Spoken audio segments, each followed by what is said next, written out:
ayollar kelaverishadi, tarozga chiqaverishadi. Har kuni tarozga chiqadi. Endi nima bo'ldi, anaqa bo'ldi, tushibdi, tushmabdi deb. Hammani miyasida tezroq vazn tushdi. Bugun vaznim tushdimi, tushmadimi, shu bilan ovora. Lekin ob'yom birinchi o'rinda rol o'ynaydi.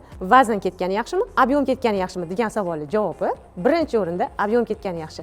Chunki siz yosharib ozayotgan hisoblanasiz. Taningizdagi kollagenlaringiz yaxshi ishlab, sizda elastikligingiz, terlaringiz chiroylilashib, sizdagi atyoklaringiz zo'r, sog'lom ozdirib, chiroyli ketayotganidan dalolat.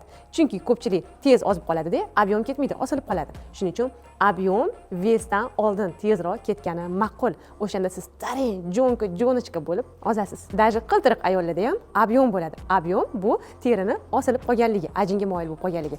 O'sha narsani semiz ayollarimiz ham, ozg'in ayollarimiz ham baravar trenirovka qilganimiz sababi, chunki hammamizning hamma joyimizdagi terimiz elastikniy, bodriy, yaltirab turishi uchun ob'yom birinchi o'rinda hisoblanadi. Va ves ketishi, ketmasligiga keladigan bo'lsak, bizda gormonal muvozanat buziladigan, bitta qaynab o'ynaydigan, bir oyda bitta bo'ladigan o'zimizning kanikulimiz bor. Ana o'sha kanikulda bizning nimadirlar yegimiz keladi, nimadirlar ichgimiz keladi. U tabiiy holat. Biz shunaqa tug'ilganmiz. Alloh bizani shunaqa yaratgan. Bu bilan faqat to'g'ri mahsulotlarni tanlab olishimiz kerak va oshirib yubormasligimiz kerak. Ana o'shanda biz to'g'ri narsalarni yesak, biz menstrual holatdan chiqqanimizda vazn yana yurishni boshlaydi. Sizda o'sha imенно o'sha menstrual holatda ob'yomingiz ishadi. Ves 1 kilo razniца kattaroq o'ynaydi, lekin bemalol fitnessda shug'ullanish mumkin. Vazn prosta kattaroq ko'rsatadi, ves ishadi, qorinlar ishadi, odam ishadi. Shunaqa holat, biz shunaqa yaralganmiz. Bizda gormonlar narushение bo'lishi bu tabiiy holat.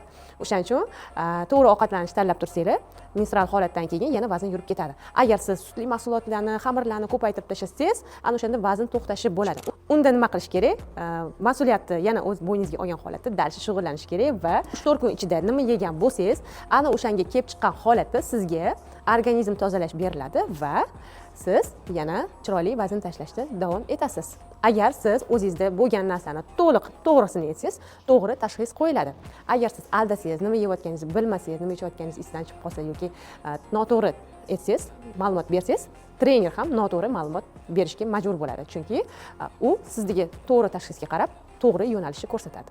Shuning uchun ayollarimiz nima yedingiz? Men yedim deb ayting. Nima ichdingiz? Men ichdim deb ayting. Shunga qarab, kim bemor o'zini holatini to'g'ri tushuntirsa, doktor to'g'ri tashxis qo'yadi. Noto'g'ri tushuntirsa, noto'g'ri tashxis qo'yadi. O'shaning uchun yedingizmi, yedim deng. Yemadingizmi, yemadim deng. Esimdan chiqdimi, chiqdi deng. Bordingizmi, bordim deng. Hammasi insonni ongiga bog'liq. Yegan ichganingizga, qilayotgan harakatingizga va birinchi qizish kerak bo'lgan narsa bu ob'yomingiz, undan keyin vesingiz. Siz har doim ham noto'g'ri ovqat yemaysiz-ku, to'g'rimi? Siz to'g'ri ovqatlarni ham yeysiz-ku, masalan, chuchvara, xamir, norin, somsalar bular noto'g'ri ovqatlanish bo'lsa, siz umringizda tovuq, tuxum, go'sht, ko'katlar, sabzavotlar yeysiz-ku. O'shaning uchun sizda massa bo'ladi, mushaklar massasi. Mushaklar massasi kim to'g'ri ovqatlanishni ko'proq yegan bo'lsa, правильный питаниеda bo'lsa, unda ko'proq bo'ladi. Ves tushish qiyinroq bo'ladi. Kim noto'g'ri ovqatlanishda ko'proq bo'lsa yoki suvni ko'p miqdorini ko'p ishlagan bo'lsa, achoq yegan bo'lsa, unda vazn tashlash osonroq bo'ladi va tezroq ketadi. Shuni hisobiga ikkita dugona kelsa, bizga ikkita dugona kelsa, bittasida sekinroq, bittasida tezroq ketadi. Chunki u o'zini uyida boshqacha ovqat yeydi, bu o'zini uyida boshqacha ovqat yeydi. Ovqatlanish tartibiga bog'liq. Hamma bir xil vazn tashlamaydi va bir xil o'zgarish bo'lmaydi. Hammani organizmi har xil, hammani kishishniklari har xil ishlaydi. Kimdadir uzun, kimdadir kalta. O'shani hisobiga sizlar yugurib borib har kuni tarozga chiqavermanglar. Sizlar mushaklar massasini yo'qotib qo'yishingiz kerak emas. Sizlar ob'yomni yo'qotishingiz kerak.